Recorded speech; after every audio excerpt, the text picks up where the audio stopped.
कधीच नाही चुकणार तुमचे फेवरेट टीव्ही शोज झी5 सोबत, तेही एकदम फ्री। प्रत्येक वेळी गोष्टी आपल्याला दिसतात तशा नसतात, कधीतरी त्या खूप वेगळ्या पद्धतीत आपल्या समोर येतात।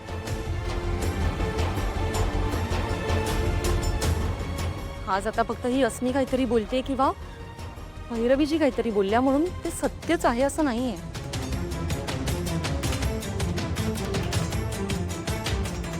म्हणूनच मी हात जोडून विनंती करते, प्लीज खऱ्या खोट्याची शहानिशा करा। हो, शहानिशा तर झालीच पाहिजे, पण त्याआधी मी भोगलेले कष्ट, मी सोसलेले हाल तेही बघा प्लीज। अहो, जिवंतपणे मरण यातना सहन केल्यात मी, तेही फक्त आणि फक्त सारंगसाठी, माझं त्याच्यावर असलेल्या प्रेमासाठी। पण आता नाही, आता मी आणखी वाट नाही बघू शकत। काही करून मला माझं प्रेम मिळायलाच हवं।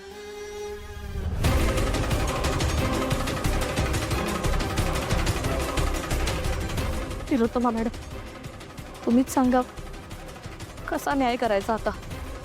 अस्मी,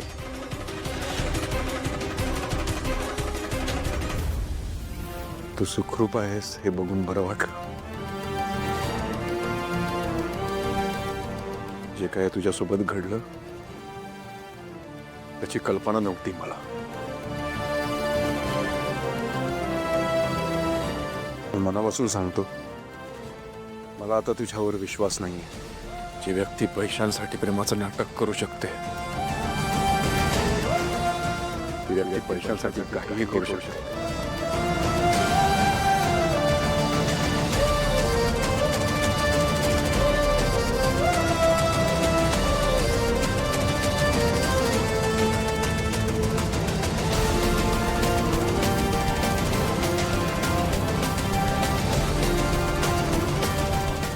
सारंग, काय बोलतोयस तू? मला माफ कर, मला मान्य आहे मी पैशासाठी हे सगळं केलं, माझ्यावर परिस्थितीच तशी होती, माझी फार अडचण होती म्हणून मी केलं। पण जेव्हापासून तुला भेटले ना, मी खरंच तुझ्या प्रेमात पडले। त्या जगन्नाथनी मला टांबून ठेवलं होतं ना, तेव्हा मी फक्त आणि फक्त तुझा विचार करत होते। मग त्यानंतर कशी बशी तिथून पळाले आणि सरळ इथे येऊन पोहोचले। मी एवढे कष्ट फक्त तुझ्यासाठी सहन केले सार, प्लीज।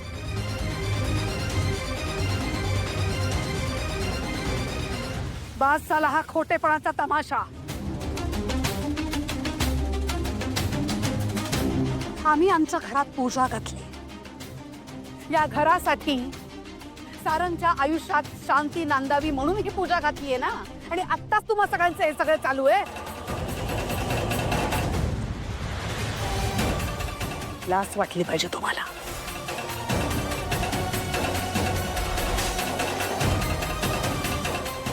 खोटेपणाला या घरात जागा नाही, आणि ही मुलगी खोटेपणाचा पुतळा आहे। अस्मी, आय एम सॉरी, पण मला तुझा खूप राग आला होता। तू जेव्हा माझ्या सारंगला सोडून गेलीस ना ऐन लग्नात, माझा तुझ्यावरचा विश्वासच उडाला होता।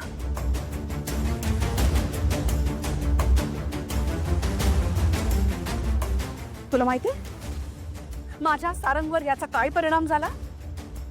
तो बिचारा वेडापिसा झाला होता। अनेक दिवस तो खात पीत नव्हता, कुणाशी बोलत नव्हता, फक्त रडत होता। त्याने स्वतःला एका खोलीत कोंडून घेतलं होतं, पाणी सुद्धा जात नव्हतं त्याच्या पोटात, आणि याला कारणीभूत तू होतीस। नाही, नव्हता विश्वास तुझ्यावर, पण आत्ता तुझी ही अवस्था बघून मला कुठेतरी असं वाटतं की तू खरं बोलतीस, आणि कदाचित तुझं सारंगवरचं प्रेम सुद्धा खरं आहे।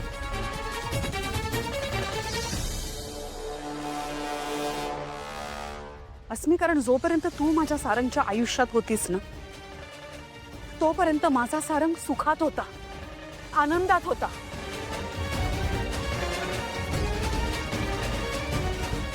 पण जेव्हापासून ही मुलगी या घरात आली आहे आणि माझ्या सारंगच्या आयुष्यात आली आहे, तेव्हापासून माझ्या सारंगच्या आयुष्यात फक्त आणि फक्त संकटच आली आहेत.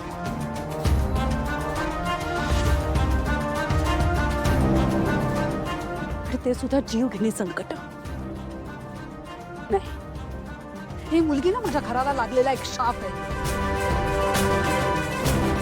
आणि आज तो शाप मी पुसून काढणार आहे. आणि ते सुकृत्य मी आत्ता करणार आहे.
गेली ती, विसरून जा तिला. She was just a bad dream. Sarang, आपण फ्रेश स्टार्ट करूया ना.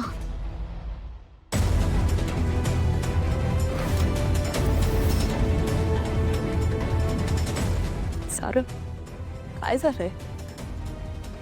तू इतक्या लवकर विसरलास मला? आपल्यातले ते गोड क्षण विसरलास?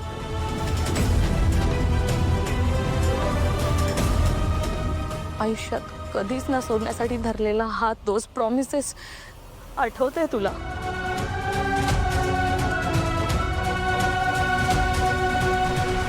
तू माझ्याशिवाय एक क्षणही राहू शकत नव्हता, आठवतंय ना तुला सारंग? सारंग, बघणार आहे माझ्याकडे एकदा.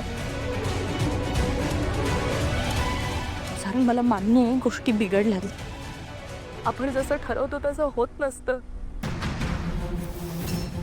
आपल्या समोर अनेक प्रश्न उभे असतात आणि सगळ्याच प्रश्नांची उत्तरं नसतात आपल्याकडे. पण त्यावर एकच उत्तर असतं, काळ. सत्य बाहेर येण्यासाठी वाट बघावी लागते आणि काळाने उत्तर दिलंय. मी आले ना परत सारंग. आणि तू असाच उभा आहेस. मला घे ना तुझ्या जवळ सारंग. मी या क्षणाची खूप वाट बघितलीये.